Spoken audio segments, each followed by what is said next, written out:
ನಮಸ್ತೆ ಟಿವಿ 20 ಕನ್ನಡ ವಾಹಿನಿಗೆ ಸ್ವಾಗತ. ಕಾಂಗ್ರೆಸ್ ಪ್ರತಿಭಟನಾ ಸಮಾವೇಶದಲ್ಲಿ ಬಿಜೆಪಿಯ ಕಾರ್ಯಕರ್ತರು ಬಂದು ಸಿಎಂಗೆ ಕಪ್ಪು ಬಾವುಟ ತೋರಿಸಿದ್ದು ತಪ್ಪು ಎಂದು ಮಹಿಳಾ ಮತ್ತು ಮಕ್ಕಳ ಕಲ್ಯಾಣ ಇಲಾಖೆ ಸಚಿವೆ ಲಕ್ಷ್ಮೀ ಹೆಬ್ಬಾಳ್ಕರ್ ಹೇಳಿದ್ದಾರೆ. ಮಂಗಳವಾರ ಸಂಜೆ ಬೆಳಗಾವಿಯ ಕುವೆಂಪು ನಗರದ ಗೃಹ ಕಚೇರಿಯಲ್ಲಿ ಸುದ್ದಿಗಾರರೊಂದಿಗೆ ಮಾತನಾಡಿದರು. ಬಿಜೆಪಿ ಕಾರ್ಯಕ್ರಮದಲ್ಲಿ ಕಾಂಗ್ರೆಸ್ ಕಾರ್ಯಕರ್ತರು ಹೋಗಿ ಇಂತಹ ಘಟನೆ ಮಾಡಲು ಬಾರದಿತ್ತು. ನಮಗೆ ಕಾರ್ಯಕರ್ತರಿಗೂ ರೋಷ ಇದೆ ಎಂದಿದ್ದಾರೆ. ಅವರು ಏನೇನು ನಮ್ಮ ನಾಯಕರನ್ನ ಬೈದ್ರು, ಏನೇನು ರಾಹುಲ್ ಗಾಂಧಿ ಅವರಿಗೆ ಎಂತೆಂತ ಮಾತನ್ನ ಮಾತಾಡಿದ್ರು, ಸದನದ ಒಳಗಡೆನೂ ಮಾತಾಡಿದ್ರು, ಸದನದ ಹೊರಗಡೆನೂ ಮಾತಾಡಿದ್ರು. ಎಲ್ಲಾ ಮಾಡಿಸ್ಕೊಂಡು ಇದು ಪ್ರಜಾಪ್ರಭುತ್ವ, ಅವರಿಗೆ ಮಾತನಾಡೋ ಹಕ್ಕಿದೆ ಅಂತ ನಾವೆಲ್ಲರೂ ಶಾಂತಿಯಿಂದನೇ ವರ್ತನೆಯನ್ನ ಇಲ್ಲಿವರೆಗೆ ಮಾಡ್ಕೊಂಡು ಬಂದಿದ್ದೀವಿ.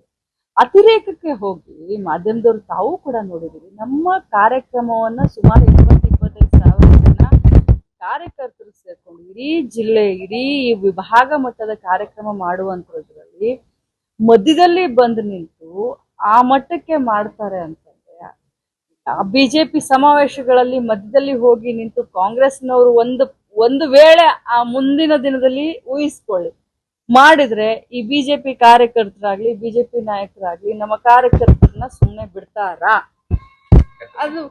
ಬಿಡ್ತಾರಾ? ಮುಂದೆ ಇದಕ್ಕೆ ನೀವೇ ಸಾಕ್ಷಿ ಆಗ್ತಿರಲ್ಲ. ಇವತ್ತಿಲ್ಲ ನಾಳೆ ಈ ರೀತಿ ಎಲ್ಲೋ ಒಂದು ಘಟನೆ ನಡೆಯುತ್ತೆ ಅಂತಾನೆ ಇಟ್ಕೊಳ್ಳಿ. ಯಾಕಂದ್ರೆ ನಮ್ಮ ಕಾರ್ಯಕರ್ತರನ್ನು ಸುಮ್ಮನೆ ಕೂತ್ಕೊಳ್ಳೋದಿಲ್ಲ. ನಮ್ಮ ಕಾರ್ಯಕರ್ತರಿಗೂ ಆ ರೋಷ, ದ್ವೇಷ, ಆವೇಶ, ಅಭಿಮಾನ, ಪಕ್ಷದ ಬಗ್ಗೆನ ಕಾಳಜಿ ಎಲ್ಲ ಇರುತ್ತೆ. ಸಿದ್ದರಾಮಯ್ಯನವರ ಅಭಿಮಾನಿಗಳು ಇಡೀ ರಾಜ್ಯಾದ್ಯಂತ ಮೂಲೆ ಮೂಲೆಯಲ್ಲಿ ಇದ್ದಾರೆ.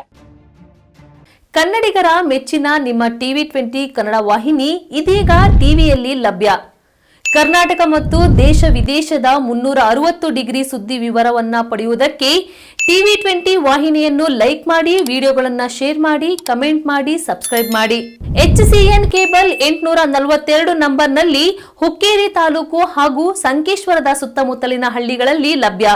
PCN ಕೇಬಲ್ 129 ನಂಬರ್ನಲ್ಲಿ ಹಾರುಗೆರೆ ಸುತ್ತಮುತ್ತಲಿನ ಹಳ್ಳಿಗಳಲ್ಲಿ ಲಭ್ಯ. ರಾಯಬಾಗ್ ಡಿಜಿಟಲ್ ಚಾನೆಲ್ ಕೇಬಲ್ 80ನೇ ನಂಬರ್ನಲ್ಲಿ ರಾಯಬಾಗ ತಾಲೂಕಿನ ಸುತ್ತಮುತ್ತಲಿನ ಹಳ್ಳಿಗಳಲ್ಲಿ ಲಭ್ಯ. UDCN ಕೇಬಲ್ ನೆಟ್ವರ್ಕ್ ಉಗಾರ ಸುತ್ತಮುತ್ತಲಿನ ಹಳ್ಳಿಗಳಲ್ಲಿ ನಿಮ್ಮ ಟಿವಿ 20 ಕನ್ನಡ ವಾಹಿನಿಯೂ ಲಭ್ಯ.